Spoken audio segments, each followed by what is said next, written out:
लो बड़ी खुशखबरी आ गई। हमने आपको बोला था कि एनआईएस में बहुत सारी बातें हो रही हैं, उनमें इस बार एग्जामिनेशन पैटर्न पर क्या काम हो रहा है इस पर बातचीत चल रही थी। एग्जामिनेशन पेपर पर क्या बात हो रही है इस पर बात चल रही है। ये बात कुछ एक कंक्लूजन तक पहुंचाई है और ये चीज मैं आपके साथ शेयर करना चाह रहा हूँ। आपको बोला था आपके लिए वो सारी खुशखबरी मिलेगी, वो सारी बातें मिलेगी जो कहीं नहीं मिलती। देखिए इस बार मीटिंग चल रही थी कि एग्जामिनेशन का पैटर्न क्या रहने वाला। तो पैटर्न में कोई बदलाव नहीं है, जो अप्रैल में था वही रहेगा। फर्क इतना है कि अक्टूबर तक आते आते बोर्ड को क्या समझ आई। बोर्ड ने रिजल्ट इंप्रूव किया, मगर थोड़ा सा समझ ये आएगा जो पेपर का लैंग्वेज है वो बहुत टफ है। थोड़ा सा समझने में स्टूडेंट को बहुत दिक्कत हो रही है। क्यों ना हम इजी बनाए। तो इजी बनाने का तरीका ये कि बाहर के क्वेश्चन को इंपोर्ट करने के बजाय क्यों ना हम अपने बुक के क्वेश्चन को ज्यादा प्रीफर करें, अपने सैंपल पेपर को ज्यादा प्रीफर करें, उसकी मॉडल पर ज्यादा रियलाइज करें। तो ये सारी बातें हो रही थी। अब एक कंक्लूजन तक बोर्ड पहुंच गया।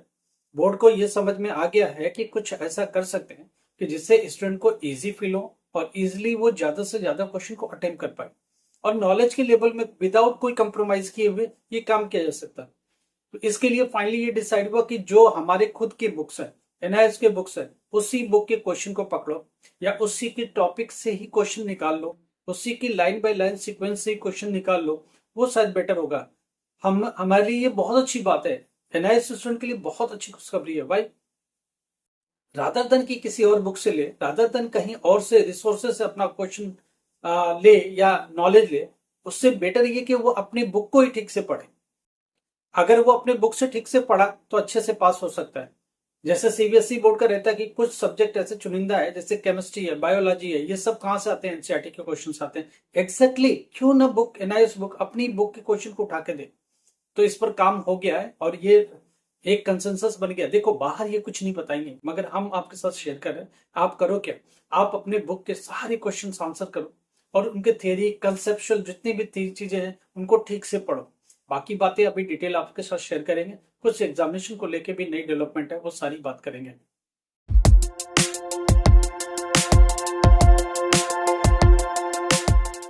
नमस्कार, आदाब, सत श्री अकाल। Myself Ahmed sir, education at the rate Ahmed sir. आपको पता हम लोग क्या बात करते हैं, हम लोग एजुकेशन पर बात करते हैं, एनआईएस पे स्पेसिफिक बात करते हैं।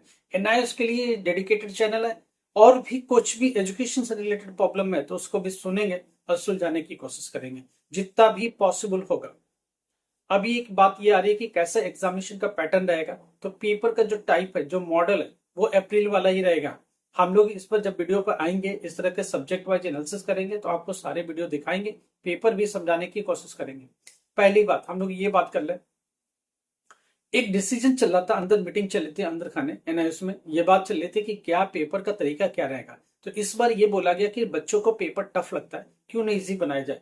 क्वेश्चन कहाँ से देना है, क्वेश्चन कहाँ से आएंगे, ये बातें चल रही थी। पहले क्या होता था, बना पेपर सेटर बाहर से क्वेश्चन देता था, राइट। सिलेबस एक कॉमन सा दिमाग में रख करके बाहर से बनाने की कोशिश करता था, लैंग्वेज भी बाहर से देने की कोशिश करता था।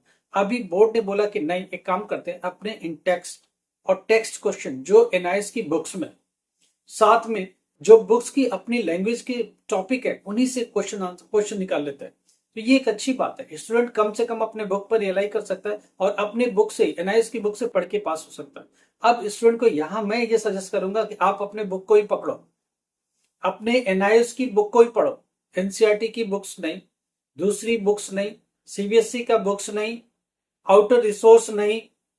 आप एनआईएस की बुक को पकड़ो। अगर आपके पास बुक्स है तो ठीक है, नहीं तो पीडीएफ फॉर्म में अवेलेबल है, उसको प्रिंट आउट निकाल लो या पीडीएफ से ही डाउनलोड करके पढ़ना चालू करो। आप एनआईएस की बुक को ही ठीक से पढ़ो। क्यों? क्योंकि अगर इसी के क्वेश्चंस आगे इन टेक्स्ट तो सोचो कितना फायदा होगा। आप इन टेक्स्ट करते चले जाओ, आप पास हो जाओगे। कुछ स्टूडेंट ये कहते हैं हमें सजेस्ट कर दीजिए क्या पढ़ना है। आप एक काम करो, जो टीएमए का है, अगर आपका टीएमए लगा है तो टीएमए के चैप्टर हटा दो, जो बचा हुआ है पब्लिक एग्जाम का है उन चैप्टरों को पढ़ो। अगर नहीं पढ़ सकते तो कम से कम उसका टेक्स्ट और इन टेक्स्ट का क्वेश्चन आंसर लर्न कर लो, आपके पास होने के चांसेस हो जाएंगे। इस बार ये पूरा ध्यान रखा जा रहा है कि जो आपके एनआईएस की बुक्स में है, इन टेक्स्ट के क्वेश्चन है वो, जो टेक्स्ट के क्वेश्चन है वो, और जो एडिशनल उसकी थियरी में मटेरियल्स है उससे ही क्वेश्चन निकाला जाए। तो ये एक बेस्ट आइडिया है और मैं इसको हमेशा प्रीफर करता हूं कि बच्चा ये कंफर्म हो कि मैं ये बुक पढ़ के पास हो जाऊंगा, तो एटलीस्ट ईमानदारी से वो बुक पढ़ेगा। नहीं तो इधर उधर दाएं बाएं पढ़ के भी नहीं आता तो फिर कोई और रास्ता ढूंढता है। अगर आप 10th क्लास में लगातार फेल हो रहे, 12th क्लास में लगातार फेल हो रहे, आपके पास होने के चांसेस नहीं है, आप पेरेंट्स हो जो सारे परेशान हो गए, फ्रस्ट्रेट हो गए, तो एक बार आपको हमसे मिलने की जरूरत है, आपको हमसे बात करने की जरूरत है। व्हाट्सएप पर मैसेज करो, हम लोग मिलेंगे, देखेंगे क्या सब्जेक्ट चेंज करने की जरूरत है, न्यू एडमिशन की जरूरत है, फ्रेश एडमिशन के साथ फिर से पढ़ाई करने की जरूरत है, कौन सा सब्जेक्ट ऐसा है जिसको लेके स्टूडेंट आपका चल सकता है 10th क्लास 12th क्लास, और क्या बेहतर कर सकता है, इसको लेके हम लोग काम करेंगे। गारंटेड पास का मतलब ये होता है कि जो बच्चे की चॉइस का सब्जेक्ट है वो दिया जाए, या वो सब्जेक्ट जिसमें इजीली पास हो सकता है, वो आम आदमी को थोड़ी सी कम नॉलेज होती है, हम सब जो कि एग्जामिनेशन के पार्ट हैं, एनआईएस को देख रहे लगातार और इसको समझने की कोशिश कर रहे हैं, तो एक बेहतर सजेशन दे सकते हैं, और जो बेस्ट हो सकता है बच्चे के हित में वो हम कर सकते हैं। कोई जरूरी नहीं बच्चा मैथ साइंस पढ़ के कोई तोप चलाता हो, कुछ और भी पढ़ के अच्छा से पास हो सकता है, एक अच्छा रास्ता ले सकता है। गर्ल्स जो कि सोचते कि हिस्ट्री ज्योग्राफी पढ़ के कुछ हो जाएगा, नहीं, कुछ एक ऐसा स्पेसिफिक टेक्निकल सब्जेक्ट लो जिसमें आपको इमीडिएटली जॉब मिल जाए और आप एक रिलैक्स मोड में चले जाओ। हाँ, मैं आईटी फील्ड में ये करके चली जाऊंगी, कोई जरूरी नहीं है बीटेक करना, एमटेक करना, कोई जरूरी नहीं है डिप्लोमा करना, और भी रास्ते, बीसीएमसीए भी किया जा सकता है और इजिली किया जा सकता है, बीबीए एमबीए करके भी टाई लगा के अच्छा सा जॉब किया जा सकता है, उसका भी एक रास्ता आगे के लिए ओपन है।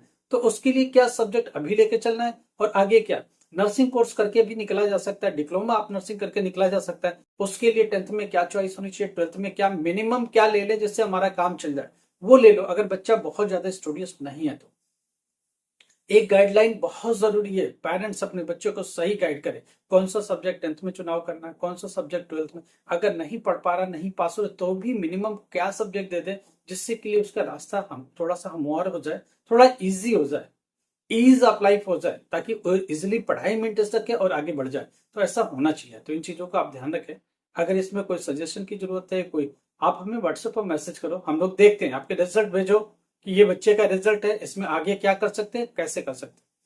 देखो, कुछ चीजों में पैसों की जरूरत होती है, कुछ चीजों में समझदारी की जरूरत होती है। कहाँ पैसा लगेगा और कितना पैसा लगेगा, कितनी समझदारी लगेगी और क्या समझदारी से सब्जेक्ट क्या देना है, एडमिशन कब देना है, कब बैठाना है, public exam, on demand exam कैसे बैठना है और कैसे निकलना है। जल्दी मत मचाओ, बच्चा अगर लगातार फेल हो रहा है तो जल्दी में मत जाओ। लोगों को लगता है अभी पास हो जाए तभी, ये कर करके 2-3 साल और खराब हो जाएंगे। एक बेहतर प्लानिंग के साथ जाओ, बेशक 6 महीने लगता है लगने दो, ठीक से जाओ, 1 साल लगता तो भी लगने दो, मगर जल्दी में क्या होगा, अभी ये कर ले तभी ये कर ले, पता चला ऐसे करते करते 1.5-2 साल फालतू चले जाते हैं, फिर भी बच्चा पास नहीं। ऐसा मत करे, जो बेहतर ऑप्शन है उसके साथ जाए, जो हो सकता है वही करे। एक स्टूडेंट का क्वेश्चन है, मैं 10th पिछले साल पास हुआ, एक गर्ल का क्वेश्चन है, उसको कोई साइबर कैफे वाला कहता है कि अगले 1 साल में मैं 12th करा दूंगा। अरे हिंदुस्तान में ऐसा कोई नियम नहीं है कि अभी 2024 में 10वीं पास हुए, किसी भी बोर्ड से हुए, हरियाणा बोर्ड से वो बच्चा पास है, अब सोचने जरा, उसको एक साइबर कैफे बोलता दिल्ली का कि मैं 1 साल में तुमको 12th करा दूंगा, कैसे पॉसिबल है, हो ही नहीं सकता, इलीगल है। पहली बात, बोर्ड, कोई भी हिंदुस्तान का बोर्ड परमिशन नहीं देगा, तो फर्जी और फ्रॉड से बचे, लाइफ खराब हो जाएगी। एक बार सर्टिफिकेट अगर ऐसा कुछ मिल गया, किसी फर्जी बोर्ड का मिल गया, तो आप कहीं के नहीं रहोगे, घर के ना गार्ड के। तो जो भी करो, गवर्नमेंट बोर्ड होना चाहिए और सही तरीके से जाना चाहिए। देखो, दो सेंट्रल गवर्नमेंट के पास 2 बोर्ड एग्जिस्ट करते हैं, सीबीएसई बोर्ड और एनआईएस बोर्ड, इसके सिवा सेंट्रल गवर्नमेंट के पास कोई बोर्ड नहीं है। उसके बाद आता है state board, state board government का बोर्ड है, वो भी 9th क्लास में एडमिशन होता है, 10th क्लास में एडमिशन होता है, या 11th क्लास में एडमिशन होता है, 12th क्लास में नहीं होता है। तो किसी फर्जी बोर्ड के सारे कैसे भी बच जाए और कुछ भी मत कर। साइबर कैफे उन लोगों ने क्या किया, 3-4 बच्चों का एडमिशन कर दिया, उन बच्चों का पता चला आज तक आई कार्ड नहीं आया, उसका एडमिशन ही कंफर्म नहीं हुआ। साइबर कैफे क्या करता है, उसको क्या पता, वो बैठे कंप्यूटर पर एडमिशन करता है, उसको यही नहीं पता वो एडमिशन रिजेक्ट हो गया, खत्म हो गया, आगे बढ़ा ही नहीं। अब एक लड़की को सजेस्ट करता है 1 साल में तुम 12वीं कर लो, कैसे कर लोगे, एडमिशन देके छोड़ देगा, फिर आप सड़क पर खड़े, बाद में पता चला आपको 2 साल से पहले होगा नहीं, आई कार्ड का पता नहीं, एडमिशन कंफर्म हुआ नहीं, आप कहाँ जाओगे। साइबर कैफे वाला बोलेगा मैंने तो करके दे दिया, मैं नहीं जानता, मैं तो सिर्फ 50 रुपए के लिए काम करता। आगे का सपोर्ट नहीं मिलेगा, ऐसे बच्चे इधर उधर भटके नहीं। ऐसे बच्चों के लिए हम लोगों ने बोला कि हम लोग मदद करने को तैयार हैं, कहीं भी कंफ्यूजन की जरूरत नहीं है। आप अपनी डेटा शेयर करो, कितनी पढ़ाई करी, कहाँ से करी, क्या डॉक्यूमेंट्स है, कम से कम डॉक्यूमेंट में कैसा एडमिशन हो सकता है। देखो, हम लोग को पता है बोर्ड को क्या चाहिए, बोर्ड को उतनी डॉक्यूमेंट दे दो, दैट्स इट। नहीं है वो डॉक्यूमेंट तो कहाँ से कलेक्ट करना है, स्कूल से कलेक्ट करना है, डीओ ऑफिस से साइन करा के लाना है, कहाँ से, वो हम लोग डायरेक्टली सजेस्ट कर देंगे। इजिली आप जाके इधर उधर भटकने के बजाय सीधे जाओ, वहां से कलेक्ट करो, लेके आ जाओ, अपनी डॉक्यूमेंट हमें दिखाओ, हम देखेंगे शायद उससे काम चल जाए। अगर उतनी बोर्ड को जो चाहिए उतना आपके डॉक्यूमेंट है कहीं से भी, तो हम लोग लगा देंगे, कोई प्रॉब्लम नहीं है। कोई जरूरी नहीं 50 डॉक्यूमेंट्स लगता हो सकता है 2 ही डॉक्यूमेंट से आपका एडमिशन हो जाए। जितने डॉक्यूमेंट बोर्ड को चाहिए उतनी अवेलेबल करा दीजिए, हो जाएगा। नहीं अवेलेबल है तो रास्ता बताएंगे, कौन से ऑफिस का दरवाजा खटखटाना है, कहाँ से जाके ले आना, आप वहां अप्लाई भी करवा देंगे, आपकी मदद से आप जाके लेके आओ, हो जाएगा सब। तो जो भी काम करो सही तरीके से करो, सही गाइडलाइन में। अच्छी बात है, आप खुश हो सकते हो कि जो पेपर इस बार रहेगा थोड़ा इजी रहेगा। इजी बनाने की कोशिश, इजी बनाने का मतलब एनआईएस की बोर्ड की बुक जो है खुद की, उस पर प्लीज उस पर पढ़ाई करो, उसके टैक्स क्वेश्चन और उसके स्टडी मटेरियल पर पढ़ाई करो। इधर उधर के क्वेश्चन से बचो, इधर उधर के लोगों के स्टडी मटेरियल जो बेच रहे हैं प्लीज मत खरीदो, पैसे बर्बाद होंगे। आप एनआईएस की खुद की पीडीएफ डाउनलोड करो, पास हो जाओगे, उसी से पढ़ लो। ये मेरा बेस्ट सजेशन है। कोई बेच रहा है, ये दुकान खोल के बैठा है कि मेरा ये नोट्स खरीद दो, मेरा ये ऑनलाइन ये खरीद दो, प्लीज मत खरीदो, उससे आज तक एक बच्चा पास नहीं हुआ। ठीक है, आप एनआईएस की बुक पर रिलाई करो, जो बोर्ड ने बुक दी है, पीडीएफ फॉर्म में ले लो, हार्ड कॉपी छोड़ो। ठीक है, अगर उसको चाहिए तो प्रिंट आउट बाजार में निकलवा लो, सारा निकाल के दे देंगे सब। इसका ही रिफ्रेशर अगर मार्केट में अवेलेबल है तो लो, रेफरेंस बुक अवेलेबल है तो लो। किसी की पर्सनल नोटबुक कुछ बनाता है तो वो किसी काम का नहीं, मैं आपको समझा देता हूं। लाइक करो, सब्सक्राइब करो, शेयर करो। Thank you so much.